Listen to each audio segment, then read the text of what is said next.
Welcome to our tutorial on how to change Google Apps settings in Gmail on your PC. Today, we will walk you through the steps to customize your Google Apps within the Gmail interface, allowing you to personalize your email experience and boost your productivity. Let's get started. Step 1. Open Gmail by launching your preferred web browser and navigating to the Gmail website. Step 2. Once you're in Gmail, locate the settings icon at the top of the page. Click on it to access the settings menu. Step 3.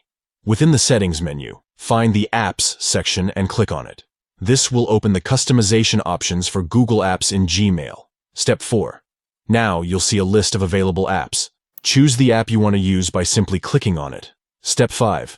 After making your selection, click on the Done button to save your changes. By following these straightforward steps, you can easily change Google Apps settings in Gmail on your PC, tailoring your email experience to suit your preferences and needs. We hope this tutorial has been helpful to you. If you found it useful, please give this video a thumbs up and consider subscribing to our channel for more insightful tutorials. Thank you for watching and happy customizing.